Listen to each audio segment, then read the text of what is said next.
Hello and welcome back to another special Fast Break session of WJ Live, where we're going to talk a little bit about Joe Biden's border crisis, a problem that has been plaguing the administration since the start. It's only been a few months, but we have seen numbers drastically increase. Today I'm here to discuss that with Josh Manning, the deputy managing editor of Assignment at the Western Journal. I'm Andrew Shasha, supervising editor of Features. We're going to start with a brief clip. Joe Biden has been absolutely unwilling, despite these rapid increases in border crossings here at the Mexico border, U.S.-Mexico border. He has been completely unwilling to say that there is a crisis at the U.S.-Mexico border, so we're going to show a couple of those clips here. Let's go, you guys. Come on, press. We're going to move out. Let's go, press. Guys, let's go. Come on, press. Let's go.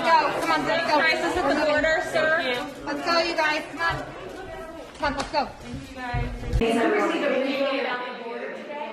Did you receive a briefing about the border today? Yes, I did. What did you learn? A lot. Is there a crisis at the border, sir?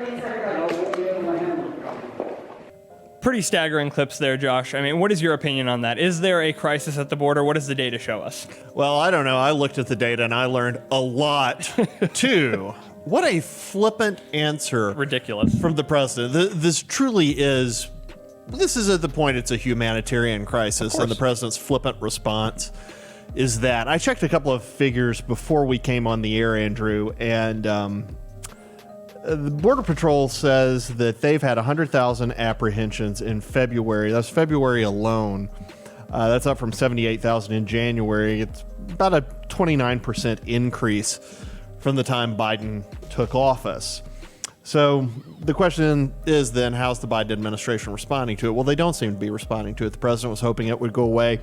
Jen Psaki was asked, I'll tell you, when CNN goes after the Biden administration, you know it's something. Today, in a press briefing, a CNN reporter asked Jen Psaki, saying there are over 3,700 children in Border Patrol jail-like facilities. They would have called them cages a couple of years ago. 3,700 children in jail-like facilities. How can you say that's not a crisis? Psaki went on to say, well, it really doesn't matter what word we use. That was remarkable as well. Psaki also said, I believe it was yesterday, asked about DHS refusal to confirm a border crisis, or pardon me, confirm border crisis numbers. Psaki said, talk to them. It's not our program. Now, believe it or not, DHS actually does fall under the executive. Yeah, so they're clearly, it's not clear whether or not they're taking it seriously. It is clear they are trying to act like it's not serious. I mean, it's also incredibly clear, they've made it abundantly clear, that words apparently just no longer matter. From the flippant response that you were talking about, I mean, we've seen down to a few months ago, when the president at the time told Peter Doocy of Fox News, that he had said to Vladimir Putin that he had sent his best reporter in Peter Doocy at Fox News. These are things, these aggressive responses. Statement. Well, truly useless statement. Absolutely useless. And these aggressive responses would have been things that under the Trump administration we would have heard, oh, well, this is, an assault on the free press. Mm-hmm. Unfortunately, the free press has not been able to really cover this issue as well as they would probably like, because they're not getting these numbers. I mean, we saw, I believe it was 2 days ago, maybe a day ago, Heritage Foundation put out a number, another staggering number, that border crossings were up, 6 times higher than they were under the Obama administration. So there's no question that we have a humanitarian crisis at the border, and it is a humanitarian crisis. Sure. These were terms that were used not only by Trump, but by Barack Obama during his administration. It shows kind of how the goalposts move, but this is a humanitarian crisis. The fact that Joe Biden doesn't want to admit it because he has reinstated those supposed jail-like facilities, those cages for children at the border, they're clearly embarrassed and they're clearly running scared. But I guess finally, Jen Psaki did kind of allude to and very briefly glaze over the fact that there has been a mass influx. They just can't deny it any further. So we're going to show that clip to the audience as well. Given some of the president's rhetoric on the campaign trail and as president, and some of the policies that he instituted, including rolling back some of the immigration policies of the Trump era, is he concerned at all that some of his rhetoric and some of his policies may have, as well-intentioned as they may have been, inadvertently contributed to the rise in migrants that we're seeing at the border, in particular unaccompanied children? And does he have any intention to more forcefully tell those individuals that now is not the time to come, as the Secretary of Homeland Security said last week? Sure, and as the Secretary also said last week, was that last week? It feels, I'm not sure. I don't know, it may have been this week. As the Secretary said, this is a message we are conveying with every opportunity, from the President, the Vice President, from officials in the region, and we're doing that with the full support, of course, of the Department of Homeland Security and resources that we have available. I will say that the big difference, which we certainly understand the outcome, may be an influx, as we've seen, of more children. If you were kicking children out, there's naturally, by design, I'm no mathematician, but going to be more children who come in because we believe that policy was inhumane. And we believe that children who are under the age of 18 should be treated with humanity and provided safety while we consider what the process is moving forward. So we certainly have a different approach. We understand the outcome and the impact. Clearly, some strange claims being made there, Josh.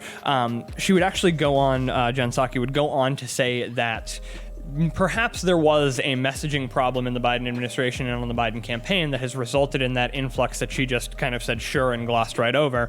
Was there a messaging problem? Possibly, but the Trump administration had a, quote, morality problem. Well, it appears that, the Biden administration also has a major accountability problem, because if that rhetoric and if that messaging has created this influx where, thousands of children, hundreds of children at the least, are showing up to the United States border, making an incredibly dangerous trek, possibly ending up in the hands of smugglers, and then ending up in these cages from the Trump administration, as they called them.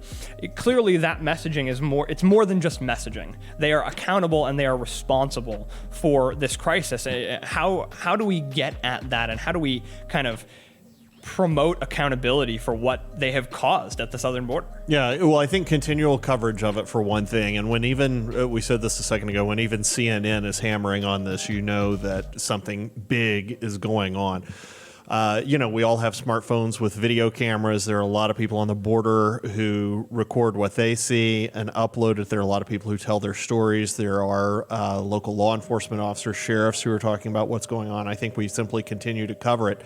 There is a Clintonian element in this, and that the Clintons would simply deny when there was a problem.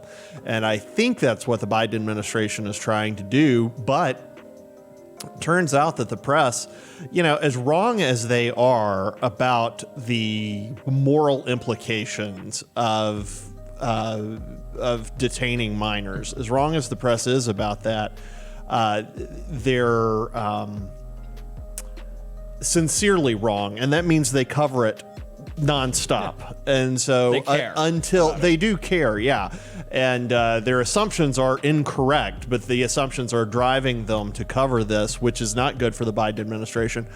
And I do think will continue to be a problem. The Biden administration is going to have to figure this out, because what they're doing isn't working. They are using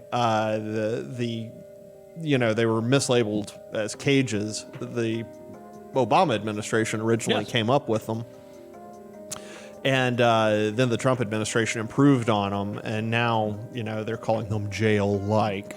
It's not clear to me how that's any more moral than what happened before. But yeah, I think the continual coverage of it is going to necessitate a response from the administration. The question is, do they have the guts to do what's necessary, and how afraid are they of the hard left portion of the electorate that doesn't want anything done, that really does want open borders? No, I think you're absolutely right. I think in that, the Biden administration has put itself between a rock and a hard place. At this point, they've already made the humanitarian mistake, and folks, even I hate to give her credit, but Ilhan Omar in the House, House Democrat, has been willing to kind of speak up, and some of these more progressive Democrats have been willing to speak up and speak out against Biden for the way that they've handled this. Even if they do adjust, even if they were to take a stronger approach at the border, I think, unfortunately for them, fortunately for us, they are going to be losing that progressive wing of the party, right down to the fact that House leadership, and we've got some reporting coming on this, House leadership has been unable so far to whip up the votes for this comprehensive immigration plan that the Biden White House brought to the table last month. Yeah, and it is going to be interesting to see where the Biden administration lands. The people like Omar and those folks, I think, would probably want to see open borders. The administration itself, recognizes that that's not really an option. They're trying to get some kind of a quasi-open border situation where they can at least sort of tag the people and maybe halfway know where they are and eventually do a path to citizenship or something. And it's going to be a question of how scared the administration is of the really leftist electorate. I'm not positive how much longer people at the border can tolerate this, though.